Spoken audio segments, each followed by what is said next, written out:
6 o'clock in New York City as rescue efforts continue on the southern half of New York City, Manhattan Island.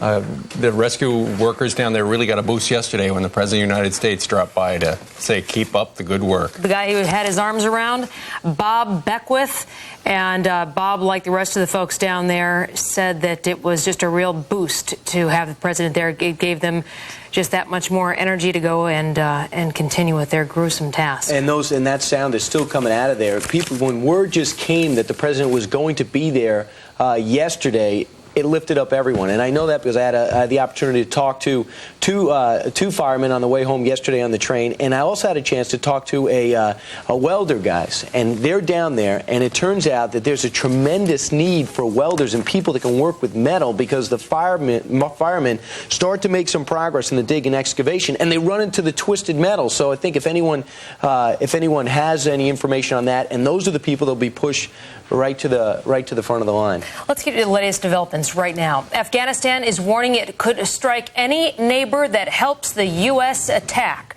We'll tell you why.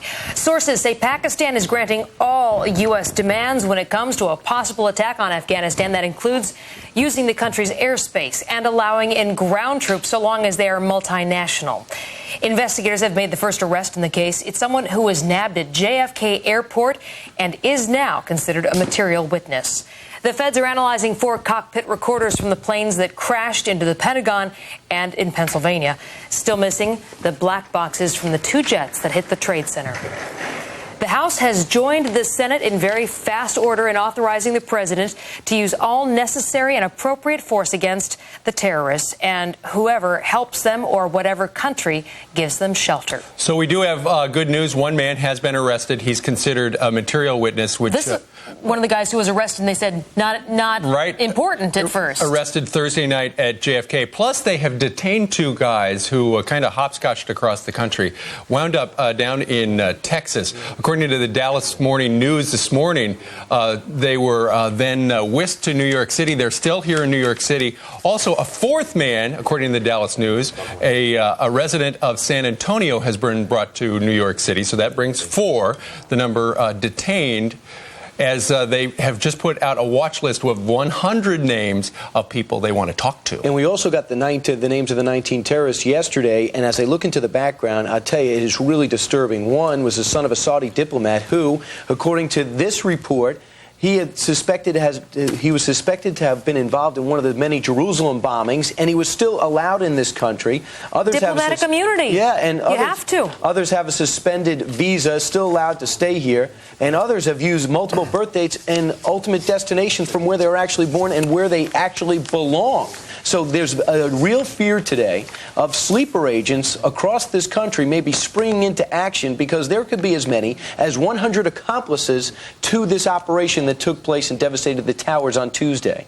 Well, almost every official that we have talked to and every expert on terrorism and on the use of force has agreed that the U.S. has to go out and get its allies behind it, sort of line up all the ducks.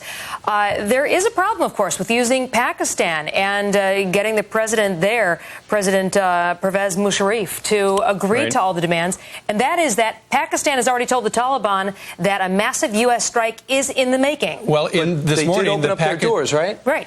This morning, Pakistan did say that they would agree to all the stuff that we asked them to. Essentially, if we do go in looking for that man right there, Osama bin Laden, we can use their airspace. They will seal off their border with Pakistan, and they will provide any intelligence. Afghanistan. Right, exactly. And they will provide any intelligence information that they may have. But they do say one intelligence report, obviously, and this could be expected, that this guy has disappeared. His camp is gone, so they can't really find him. He doesn't use his satellite phones anymore. So it's going to be an uphill battle. He's buried in those mountains. So if Pakistan agrees, I thought that would be the harder one.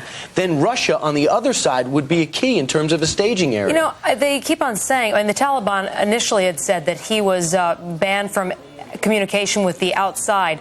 Well, that clearly was false, simply because this guy moved within minutes of the strikes on the World Trade Center. But Pakistan sharing its so-called intelligence with us does absolutely nothing to make me feel comfortable, because we know that Pakistani sources have already told us that they are, whatever we tell them, they pass on to the Taliban. And so far it hasn't had any difference, because the Taliban refusing to change its stance on harboring bin Laden or turning him over or even denouncing him. Of course, the reason we're interested in Pakistan and, of course, Afghanistan is what happened 50 blocks south of where we are sitting right now. That's the view from the top of our building. It's also what you can see 15 miles north on the George Washington Bridge. I saw that when I pulled in this morning.